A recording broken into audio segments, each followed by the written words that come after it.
This time, questions about the overlap between her State Department and the Clinton Foundation. This is Special Report.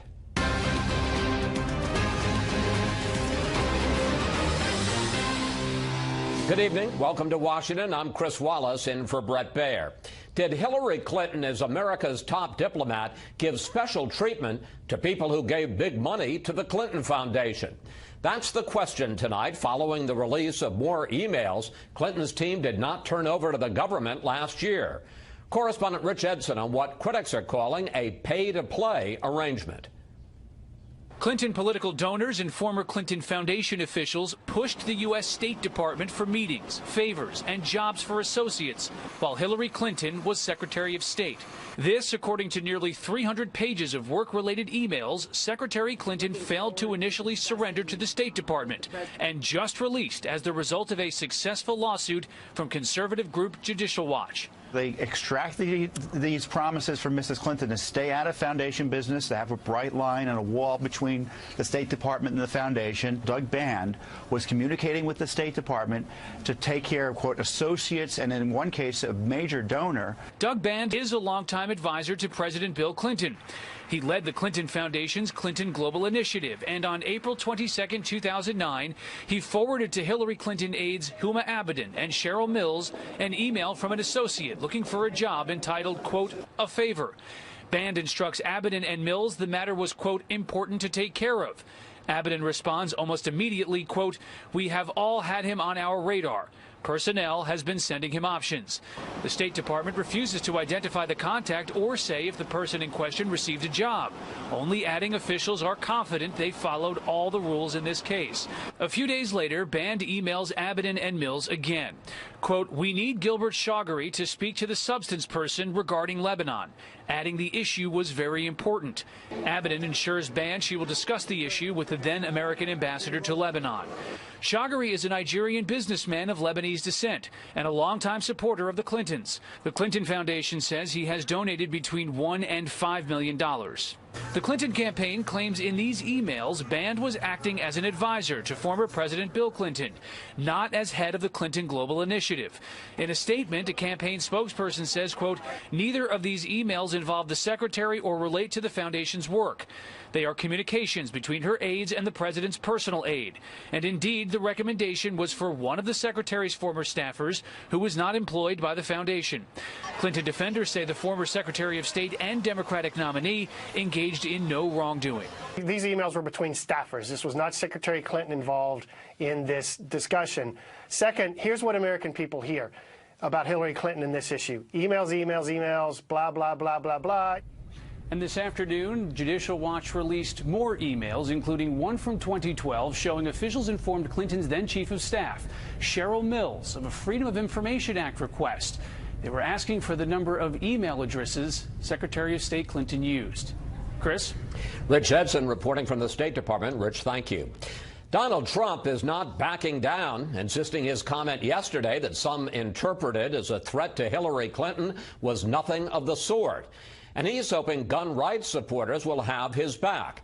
Chief political correspondent Carl Cameron is with the Trump campaign tonight ahead of a rally in Sunrise, Florida. Trailing in Virginia polls, Donald Trump, who says Hillary Clinton would abolish the Second Amendment, dug in today. We have to protect our Second Amendment, which is under siege. Remember that. Remember that. It's under siege. For the second day in a row, Trump's attempt to rally those he calls Second Amendment people to block Clinton from appointing liberal judges dominated the campaign trail, and Clinton herself weighed in. Yesterday, we witnessed the latest in a long line of casual comments from Donald Trump that cross the line. His casual inciting of violence. Every single one of these incidents shows us that Donald Trump simply does not have the temperament to be President and Commander-in-Chief of the United States. Trump's facing bipartisan criticism for this remark yesterday that some thought could incite violence. If she gets to pick her judges, nothing you can do, folks. Although the Second Amendment people, maybe there is. Trump insists he was calling voters only to political arms. You look at the power they have in terms of votes, and that's what I was referring to. The National Rifle Association immediately announced a $3 million blitz of attack ads on Clinton. Protected by armed guards for 30 years. But she doesn't believe in your right to keep a gun at home for self-defense. An out-of-touch hypocrite. The NRA backs Trump, and even one anti-Trump Republican shot down Democratic charges that he was inciting violence. Susan Collins of Maine, the 6th Republican U.S. Senator to denounce Trump as unsuited to be president, said she took the remarks as a rally cry to activism. House Speaker Paul Ryan, who's endorsed but often criticizes Trump, said he thought it was a failed attempt at humor. Republican defections to Clinton continue. Former George W. Bush administration Director of National Intelligence John Negroponte, former Secretary of Commerce Carlos Gutierrez, and others are now touted on the Clinton webpage under the banner Together for America. This afternoon, CNN reported that the Trump campaign and Secret Service had a conversation about the remark yesterday, and that the Trump campaign said that there was no intention to incite violence. Donald Trump himself this afternoon tweeted that no such conversation has taken place, and the Secret Service maintains only that they are aware of the remark. Chris? Carl Cameron with the Trump campaign in Florida. Carl, thank you. House Speaker Paul Ryan easily defeated his primary challenger last night in Wisconsin. Ryan pulled in 84% of the vote against Paul Nehlen. The challenger received a boost near the end of the race with a positive mention from Donald Trump. A federal appeals court is blocking a lower court order allowing Wisconsin residents who have trouble getting a photo ID to vote after signing an affidavit affirming their identity. Civil liberties groups say the decision disenfranchises vulnerable citizens. A second court ruling creating another way around the voter ID requirement remains in effect, but it's also being challenged. Hillary Clinton is focusing on the Midwest. She made 2 campaign stops today in Des Moines, Iowa. Tomorrow, a major economic speech in Detroit. Senior political correspondent Mike Emanuel sets the scene from the Motor City. Hillary Clinton is back in battleground Iowa with an eye on expanding the electoral map in November. In Des Moines, Clinton toured a T-shirt company owned by Mike Draper, emphasizing small businesses are the engine of our economy. I've been talking a lot in the last few weeks about the need to get more good jobs with rising incomes for more Americans. But part of that has to be helping more people like Mike start and grow businesses and create the conditions in which they can be successful. The latest Marist poll has Clinton leading Donald Trump 41% to 37% in Iowa. In Ohio, Clinton holds a 5-point edge in that survey. And in Pennsylvania, Clinton is ahead by 11. It's worth noting Clinton and running mate Tim Kaine won on a bus in Ohio right after the DNC in Philadelphia. So Clinton is actively trying to sweep the Rust Belt from Trump.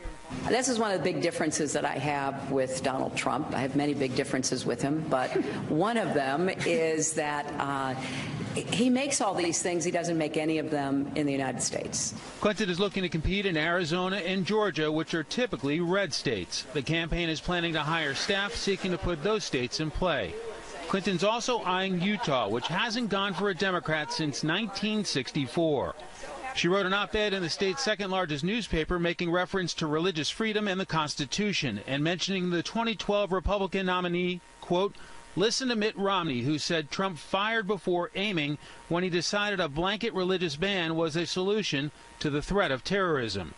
Clinton continued that GOP outreach at a rally late today. I am humbled and moved by the Republicans who are willing to stand up and say that Donald Trump doesn't represent their values.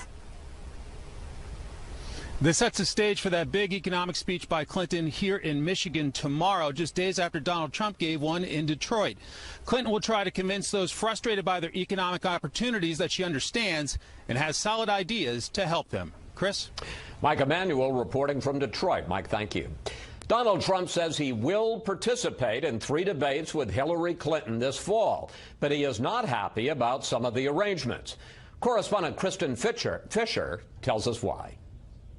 The last major party presidential candidate to back out of a general election debate was Jimmy Carter in 1980, refusing to share the stage with independent candidate John Anderson.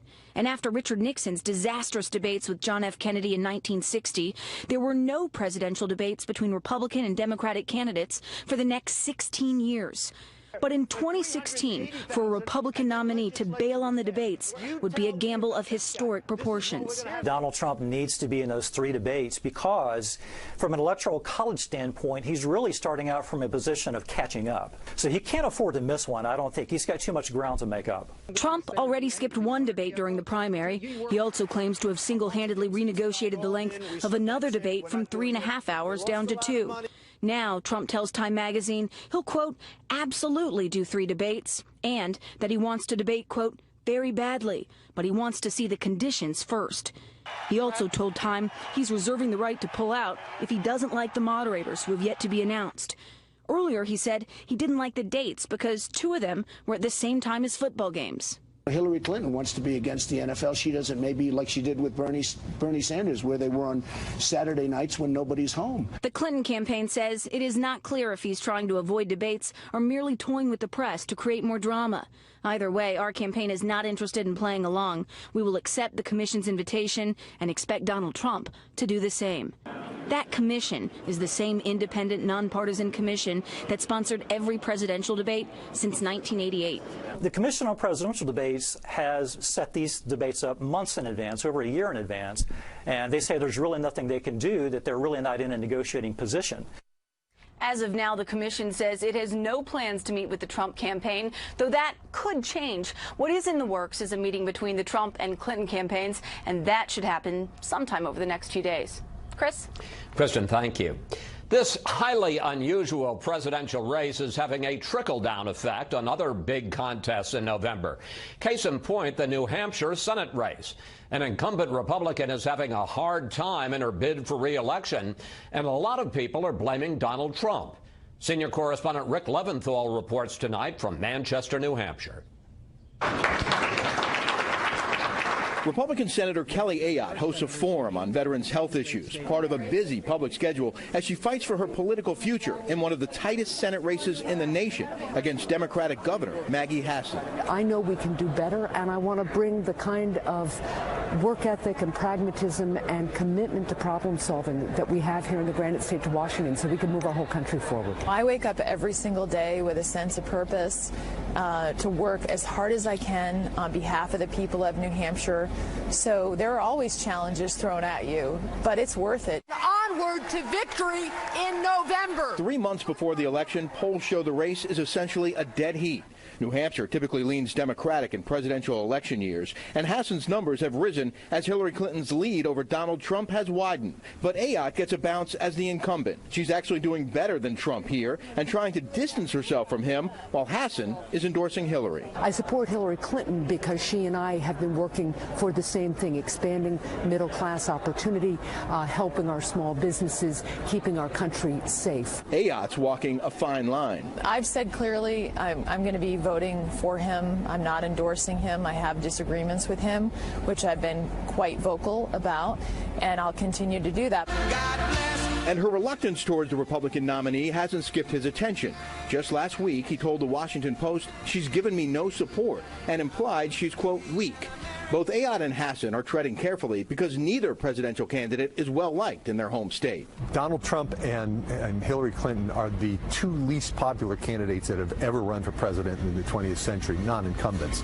And in New Hampshire, their unfavorables are both about the same. About 60% of the voters in the state have unfavorable opinions of both candidates. Andy Smith says this race is simply too close to call and will likely be the most expensive political battle in New Hampshire state history, with millions of dollars pouring in from out-of-state donors hoping to influence the outcome. Chris? Rick Leventhal reporting from Manchester, New Hampshire. Rick, thank you. Senator Ayotte is sharing an unclassified report she got from the Pentagon about the militant backgrounds of the detainees still housed at Guantanamo Bay. She says President Obama is planning to release more dangerous terrorists. The administration is set to transfer 34 of the remaining 76 detainees to other countries. Well, as you may have seen, a man is right now climbing up the outside of Trump Tower in New York. Let's go to Shepard Smith at the Fox News deck for an update. Shepard. Chris Wallace, we've been watching this all afternoon. And of course, the moment you come to us, the picture goes down. But here's what's happened.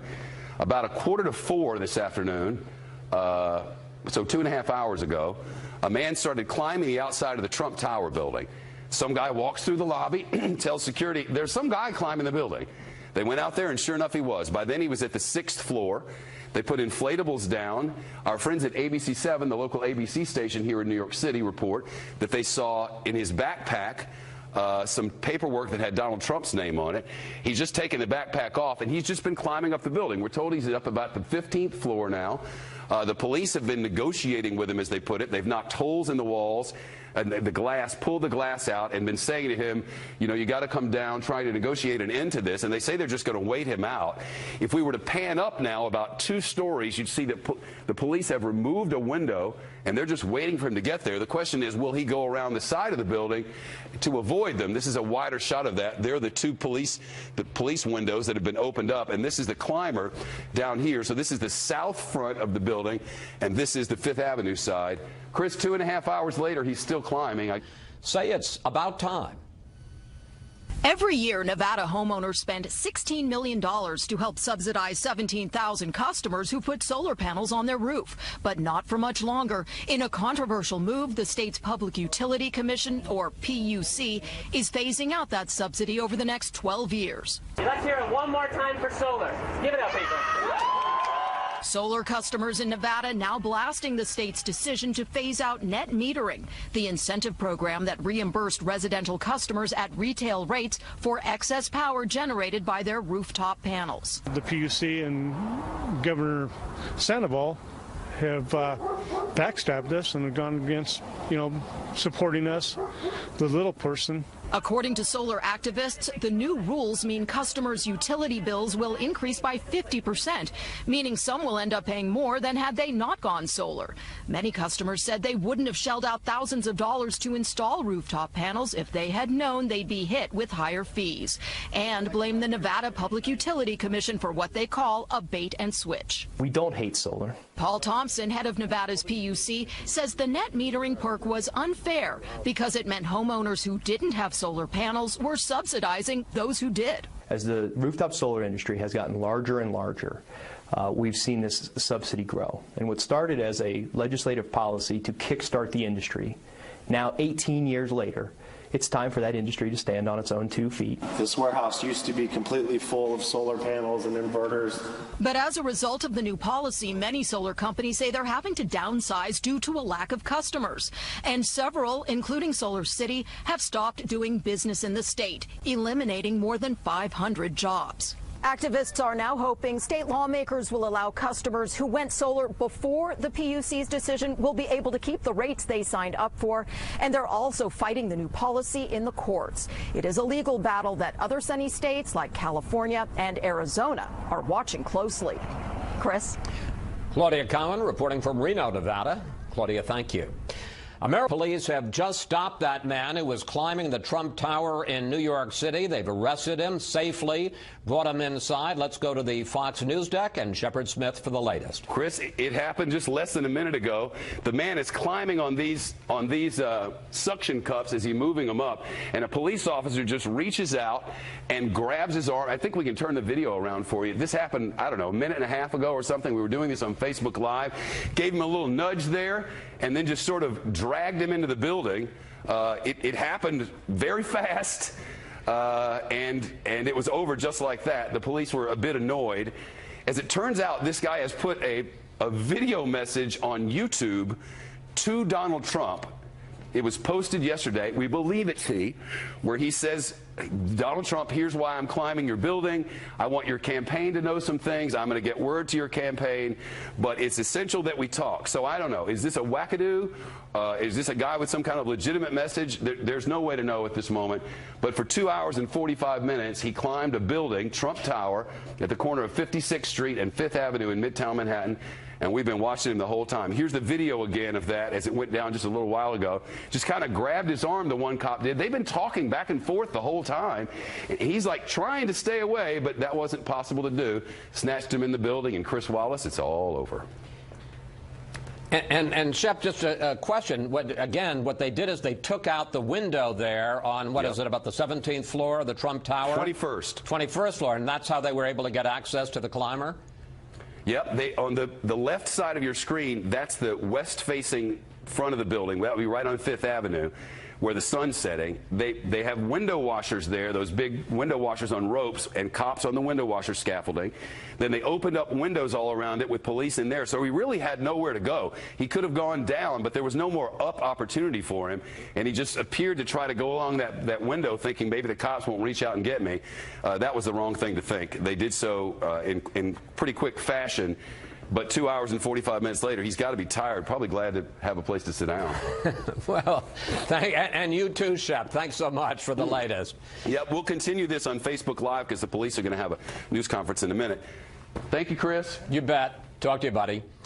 All right, let's bring in our panel, not to talk about people climbing towers, Trump Tower or any other, but to talk actually, well, all right, let's see them first. Then we'll tell you what they're talking about. Charles Lane from the Washington Post, editor of LifeZette, Laura Ingraham and syndicated columnist Charles Krauthammer. And in this first panel, we're going to talk about Hillary Clinton, the Clinton Foundation, and the question as to whether there was some kind of a pay-to-play arrangement between the foundation and Hillary Clinton and her top aides at the State Department. Laura, you know, this nexus between the foundation and the State Department has never gained the political traction, let's say, of the emails or of Benghazi.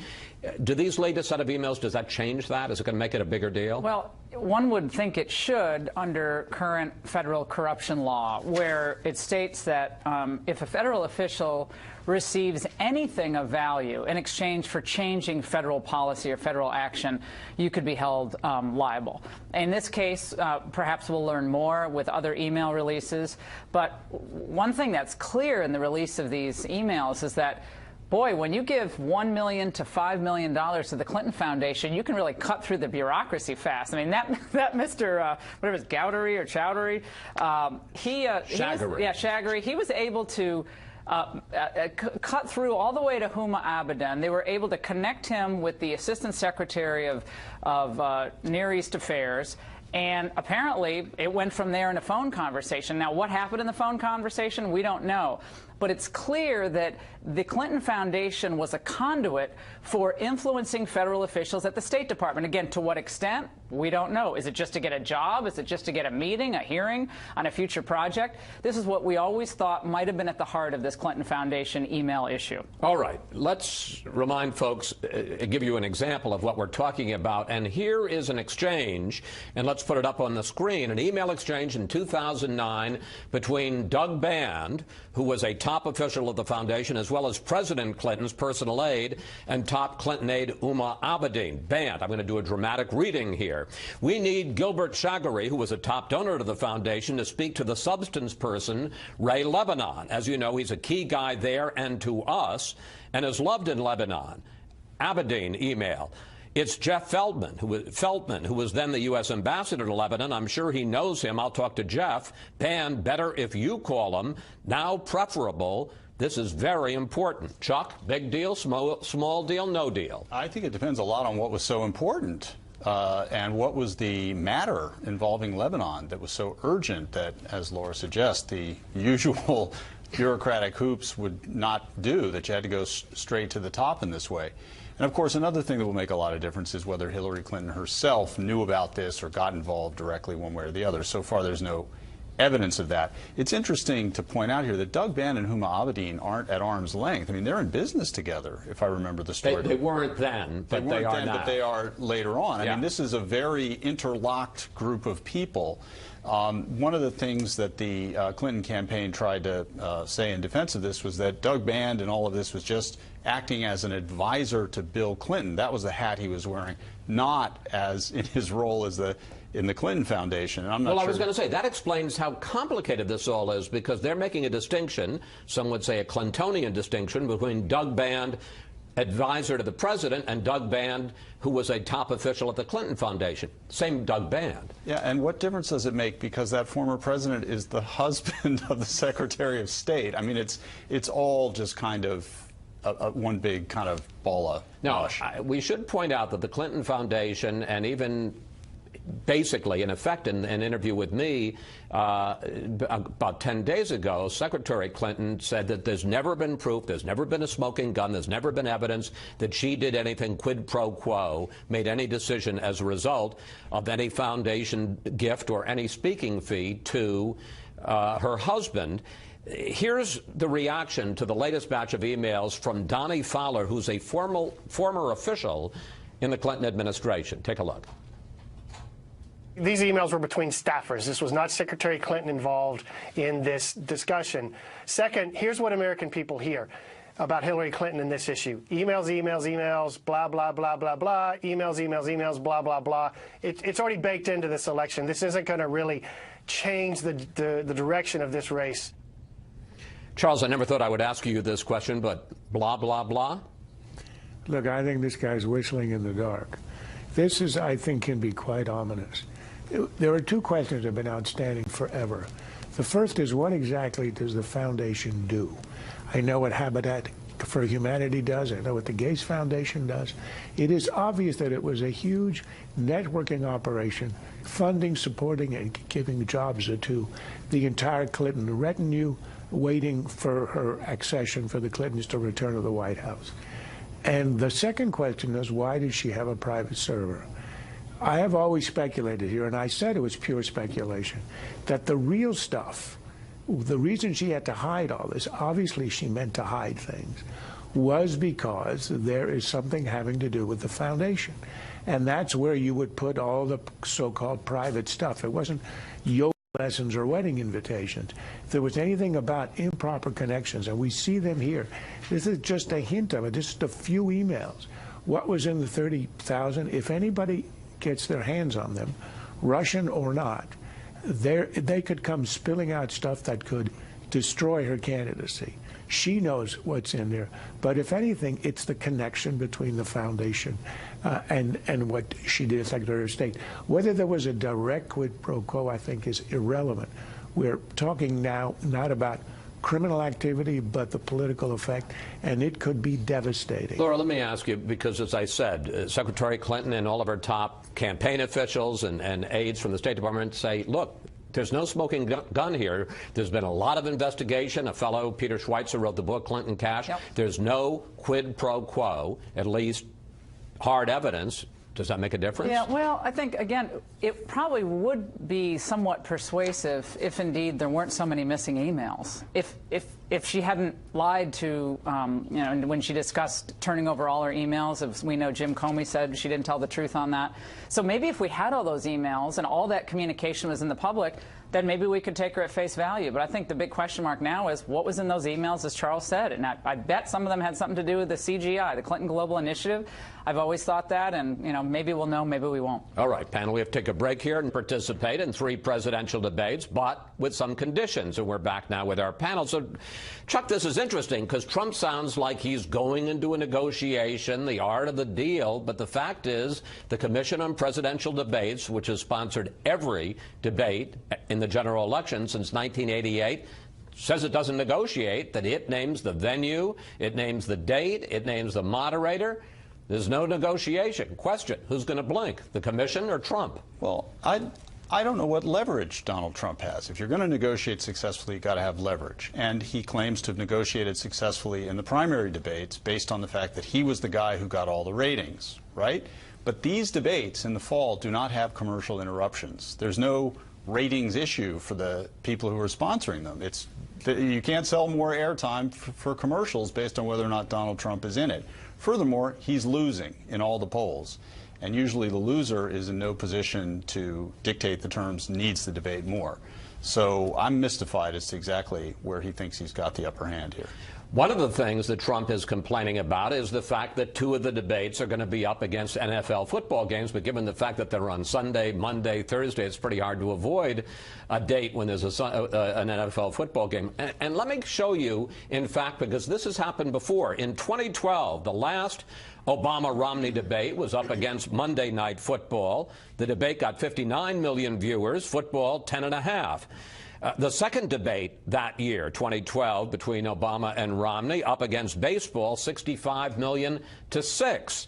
And in 2008, the third Obama-McCain debate up against baseball, 56 million to 8 million. So, Laura, there's really not much competition. Presidential debates beat sports. Yeah, clearly. I mean, maybe he just doesn't want to miss the games. I don't know at this point. He is a football fan.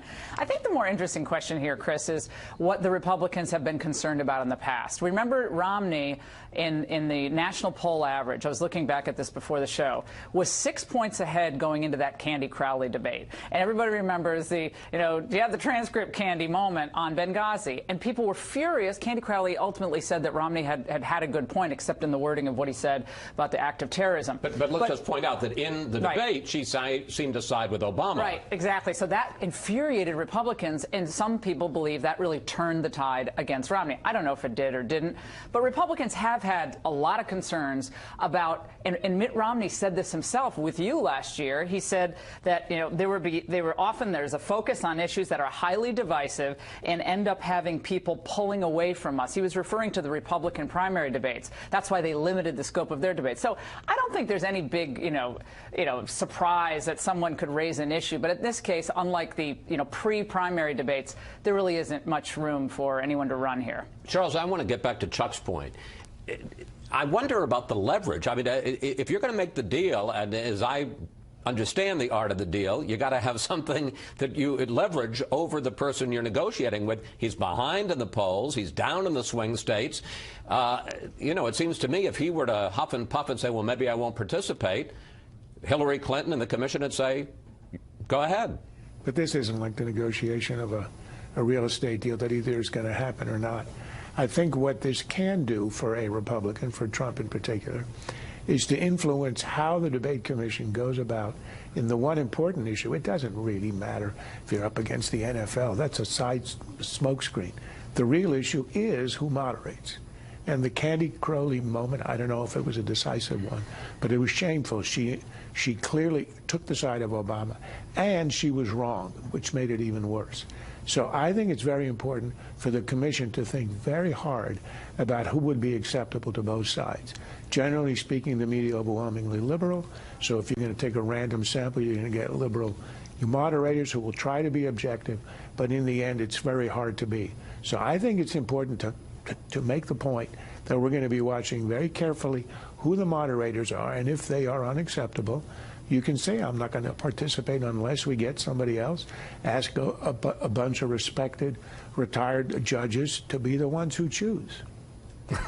Retired judges? This is like the John Sirica case. We're out of time. But don't have a stake in the game.